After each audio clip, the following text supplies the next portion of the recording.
ये कि हमारा अपना आदमी हमारे बीच का आदमी हो। कि बीजेपी के पास एक सबसे बड़ा फैक्टर है, वो है मोदी फैक्टर। मोदी के फेस पर बहुत सारी जनता जो है वो आंख मूंद कर वोट देती है, चाहे वो प्रत्याशी कोई भी हो। नमस्कार, मुजफ्फरपुर देख रहे हैं, प्रणाम है उत्तम कुमार। देखिए, पूरे देश में जो है लोकसभा को लेकर जो है सरगर्मी काफी तेज है, लेकिन बात अभी हम बिहार की करेंगे। और बिहार में जो है दो सीट जो है काफी महत्वपूर्ण माना जाता है, एक वैशाली और एक मुजफ्फरपुर। तो आज इस वीडियो में हम मुजफ्फरपुर लोकसभा सीट पर बात करेंगे। और आपको बता दें कि मुजफ्फरपुर जो लोकसभा सीट है ये बीते 25 सालों से एनडीए का गढ़ रहा है।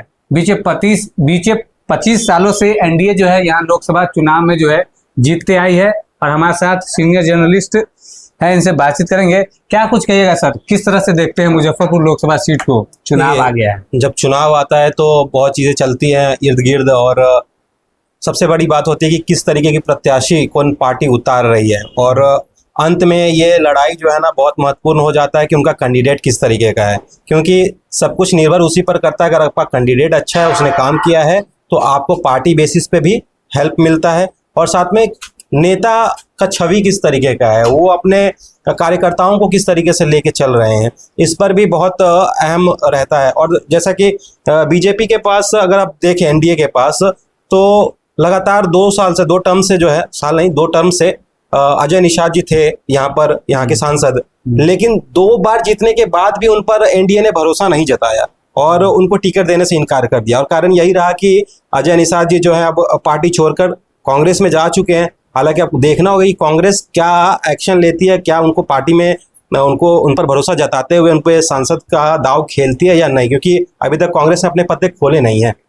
अच्छा, मुजफ्फरपुर में जो अगर कांग्रेस की बात करें तो 2 ऐसे प्रत्याशी जो अगर टिकट मिलता है तो 2 रेस में है जिनको टिकट मिल सकता है जी। एक तो जैसा कि आपने बता दिया अजय निषाद, दूसरा विजेंद्र चौधरी जो मुजफ्फरपुर के अभी मतलब विधायक भी है नगर के। क्या लगता है किनको टिकट मिल पाएगा? देखिए, विजेंद्र चौधरी अगर खुद होते तो ज्यादा चांसेस था, लेकिन ये भी क्लियर नहीं है कि विजेंद्र चौधरी खुद खड़े होंगे या फिर उनकी कोई फैमिली मेंबर या फिर उनकी बेटी पर ये दाव लगाया जा रहा है कि हाँ उनको टिकट दिलाने की कोशिश कर रहे विजेंद्र चौधरी।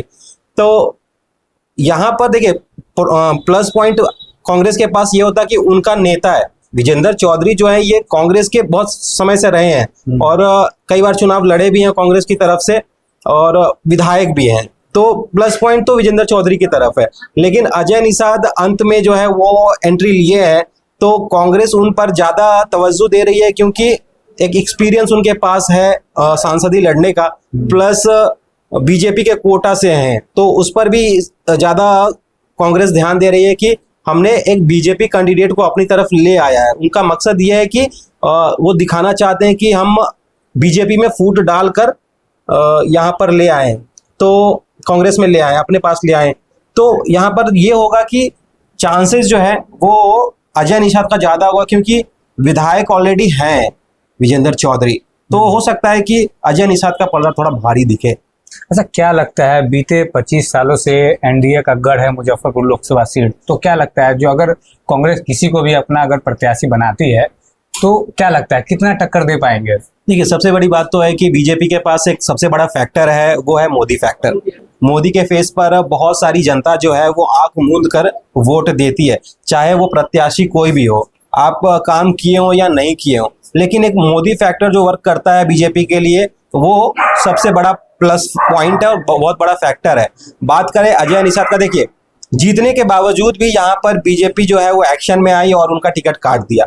वो लड़वा सकते थे, भरोसा जता सकते थे उन पर, लेकिन एक बहुत कॉन्सेप्चुअल काम करती है बीजेपी की, वो भांप लेती है कि कहाँ पर मेरा स्ट्रॉन्ग कैंडिडेट है और कहाँ पर वीक पड़ रहा है। एक लगातार 10 सालों में अगर काम नहीं हुआ है तो वो रिजेक्ट कर दिए उनको, और नए जो है वो कैंडिडेट लेकर आ रहे हैं। और वो पहले वीआईपी से लड़ चुके हैं, जो अभी एनडीए के कैंडिडेट है वो पहले राजभूषण नाम है 2019 में जी, राजभूषण चौधरी निषाद जो है वो पहले वीआईपी के उससे थे और गठबंधन में थे।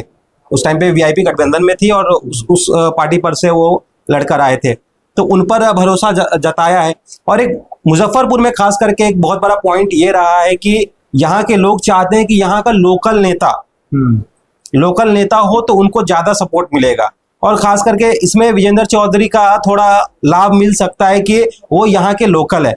अगर बात करें अजय निषाद का तो वो भी यहाँ के लोकल नहीं है, राजभूषण चौधरी निषाद वो भी यहाँ के लोकल नहीं है, इससे पहले जो भी थे वो भी यहाँ के यहाँ लोग। कोई भी यहाँ ज्यादातर लोकल रहा ही नहीं है। तो यही डिमांड यहाँ के लोगों की रही है कि हमारा अपना आदमी, हमारे बीच का आदमी हो तो ज्यादा बेहतर है।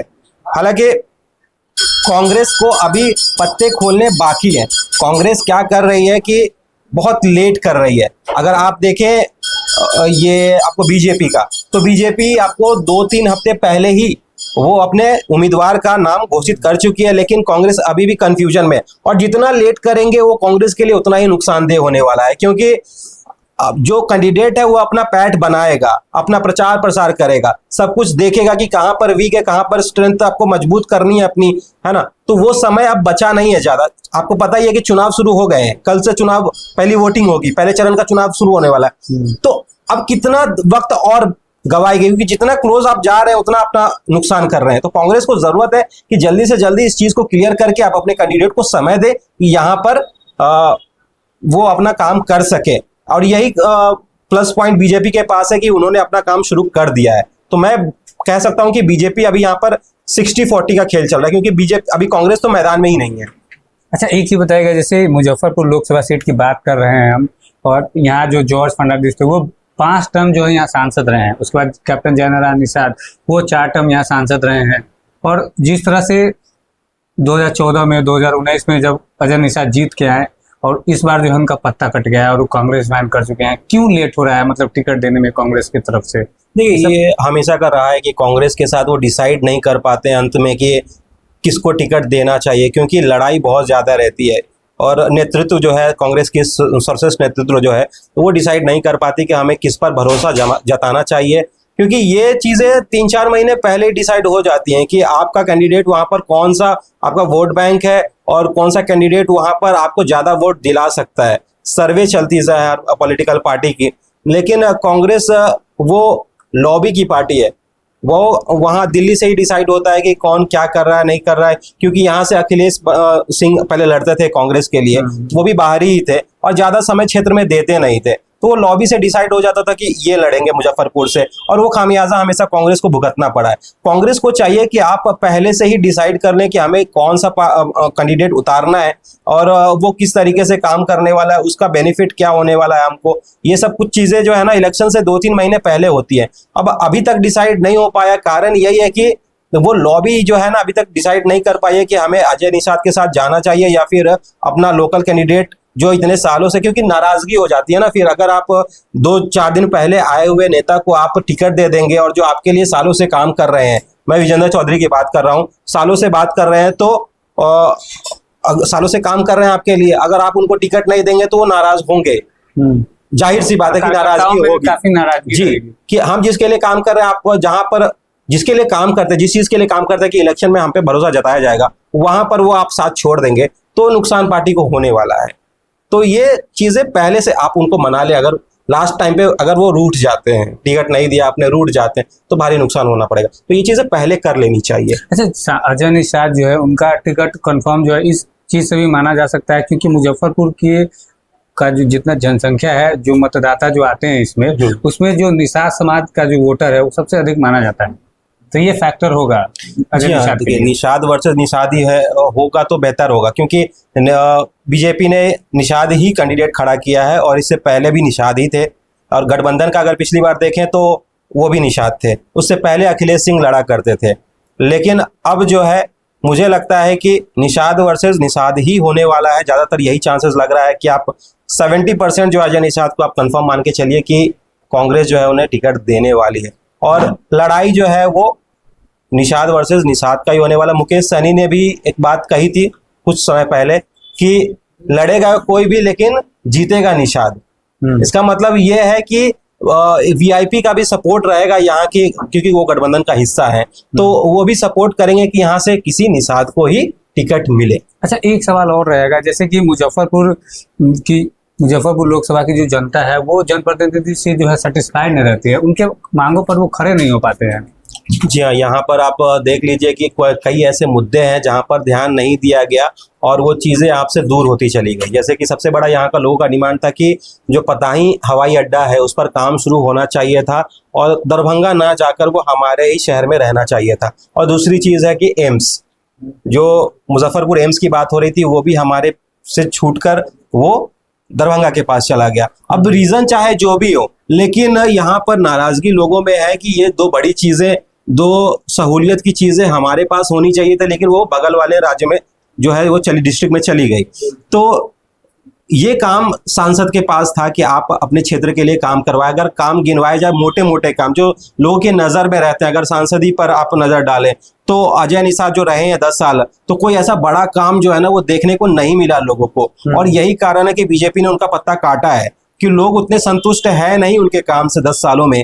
तो काम जो है आपको करना पड़ेगा। आप जब जैसे इलेक्शन क्या है, एक एग्जाम है, तो आप जब तक एग्जाम में प्रिपेयर करके नहीं जाएंगे तो आपको वो अच्छे नंबर नहीं आएंगे। Out of syllabus question. जी हाँ, 10 साल आपने जो वक्त आपके पास मिला था प्रिपरेशन का, आपने उसको गंवाया। आप वहां पर काम करते तो आज आपके पास लोगों जनता के बीच में जाइएगा तो आपको कुछ लोग सपोर्ट करेंगे। लेकिन यहाँ पर खेल जो है ना, ज्यादा समीकरण जो है ना वो जातिगत समीकरण बैठाया जाता है, काम को ज्यादा तवज्जो नहीं दी जाती। बिहार में जो इलेक्शन होते हैं वो जाति को नजर में देखकर किया जाता है और कैंडिडेट भी उसी तरीके से उठाए जाते हैं कि समीकरण जो हमारा जातीय समीकरण है वो बैठ गया तो हम इलेक्शन जीत जाएंगे। काम के यहाँ न कांग्रेस न गठबंधन या एनडीए कोई भी उतना ध्यान नहीं देता है और यही कारण रहा है। और लोग को भी ये सोचना चाहिए कि जाति से उठकर आप अगर वोट करेंगे तो लोग आपके लिए जो आपका सांसद चुनकर आएगा वो आपके लिए काम करेगा। अगर आप जातिगत जो आप चुनाव करेंगे अपने प्रत्याशी का, तो वो फिर 5 साल इंतजार करेंगे आपके पास, फिर वही जातिगत समीकरण लेकर आएंगे और आप उसी पर वोट करते रहेंगे। तो काम करवाना है तो इससे ऊपर जाति धर्म ये सब से आप काम को ज्यादा महत्व दीजिए तो आपको अच्छा कैंडिडेट भी मिलेगा और उससे आपका काम निकलवाना होगा, विकास भी होगा। जी हाँ। ठीक है, तो हमारे साथ सीनियर जर्नलिस्ट फैजान सर थे और जो आज जो है इस वीडियो में हमने मुजफ्फरपुर लोकसभा सीट पर जो है विस्तार पूर्वक बात की है। तो अगले वीडियो में फिर मिलेंगे आपसे, बने रहिए आप हमारे साथ।